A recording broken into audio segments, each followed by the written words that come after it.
Bitcoin has some major events ahead this week. DogeCoin is on a 100% run, and MakerDAO is moving closer to its endgame. This is your Altcoin Buzz news.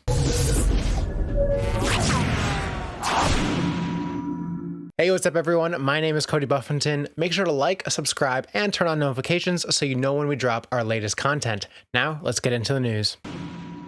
Bitcoin begins a key week ahead of internal and macroeconomic events as it continues to trade over 20K. First off, the Bitcoin white paper turns 14 today, and as many celebrate Halloween, there are others celebrating the beginning of a financial revolution that Satoshi Nakamoto started in 2008. As Bitcoin closes its highest weekly candle since mid-September, we head into a key week. On November 1st and 2nd, the Fed will make a decision on the November interest rate hike, which has been priced in at 75 basis points.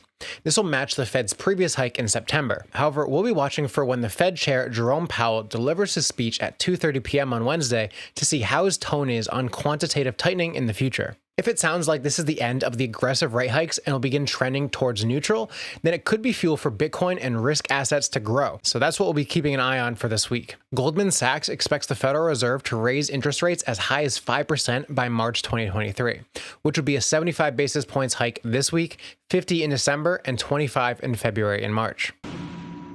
DogeCoin flipped Cardano this weekend as news broke that Elon Musk has officially taken over Twitter. With news breaking late last week that Elon has finally sealed the deal on Twitter, there was a massive rally on DogeCoin of over 100%, reaching 14 cents at the peak. Since then, Doge has settled around 12 cents, and many believe this could be just the beginning for Doge. Back in February of 2021, Elon mentioned that fate loves irony, and that the meme coin that was started as a joke becoming the most used actual currency would be the most ironic. Since then, Doge has skyrocketed to all-time highs around 70 cents and fell back down to the lows of 5 to 6 recently. However, in released phone records from Elon Musk before the Twitter trial, Elon mentioned that he wanted Dogecoin to become a huge part of the Twitter experience. His idea that people could pay 0.1 Doge per tweet or comment, something very small, which would help get rid of all the bots. Elon later went on to say that this was not possible right now. However, a tech blogger, Jane Wong, recently tweeted that Twitter is working on a wallet prototype that supports crypto, and it wouldn't be far off to believe that Elon would want to make Doge part of that if he could. We'll have to see how this plays out in the coming months, but it seems as if there could be another chance for Dogecoin.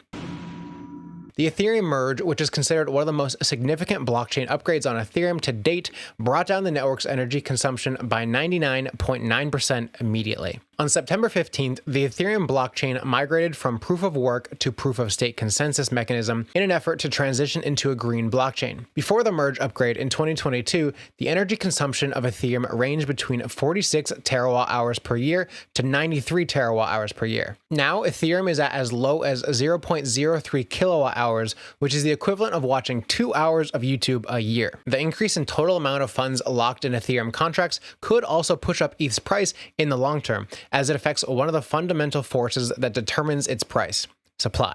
Staking has become the new favorite way for crypto traders to capture yield on Ethereum, so popular that it's driving yields lower. The post-merge yield is looking like 4 to 5% instead of the forecasted 9 to 12. So while it's sad that the yield is going down, it's positive for Ethereum as more supply gets taken out of circulation, increasing the price far greater than that lost 5 to 7%. Binance's BNB is up over 18% this week as well after news of Elon completing the Twitter deal. Binance helped fund Elon Musk's acquisition with $500 million, and according to Binance, they intend to create a team to work on crypto and blockchain solutions for Twitter. Binance also established its 7th company in Ireland, Binance Global Sourcing, as part of its plan to expand its presence in Europe. It doesn't seem like Binance is stopping anytime soon, even in this bear market. Matter Labs, the team behind the Ethereum Layer 2 scaling protocol ZkSync, revealed the developers plan to launch a Layer 3 proof of concept called Opportunity in the first quarter of 2023. A prototype of the Layer 3 will be built on ZkSync Layer 2 so that users can research and experiment with it. Matter Labs says Layer 2 is the first step towards scalability and developer and user experience. ZkSync's Layer 3 will be bringing a starfield of 10x moments to Ethereum. I'm curious what you guys think that will mean.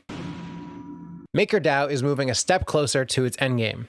Rune Christensen, co-founder of MakerDAO, made a proposal called Endgame, which received 80% support in votes, but also it's under some criticism. The proposal is focused on breaking the decentralized protocol into smaller units called MetaDAOs, which would be more decentralized. The founder believes its size affects decentralization, efficiency, and censorship resistance. hence the move to break it down. Part of Christensen's proposal proposes a 25% limit on real-world assets backing the DAO. He also called for the introduction of negative rates. According to the proposal, each MetaDAO will have its own token and freedom to pursue any profit-generating enterprises. In addition, DAI holders could yield the new tokens as it's connected to the DAI ecosystem. The proposal's passage will change the current strategic core units structure that MakerDAO uses. Instead, independent clusters would emerge that would make their decisions separately. Many have criticized the voting, saying it's not as decentralized as it seems. While 122 people have voted, only one matters, as he represents 63% of the turnover and 74% if we use influence. It doesn't have to be this way, as Maker is quite decentralized in holdings, just people don't vote nor delegate. The most important problem that we see with Maker right now is the lack of consensus over its strategic purpose. Unfortunately, Endgame introduces new and complex governance features that don't necessarily solve for that core problem. And that's it for your Altcoin Buzz news update. If you guys enjoyed this video and you want more insights for your crypto investing, be sure to check out these videos right here. Make sure to hit that like, subscribe, and notification buttons to keep up with all our latest content. I'm your new host, Cody Buffington, and as always, this is not financial advice, and we wish you the best of luck in your crypto ventures. Thanks for watching, and see you next time.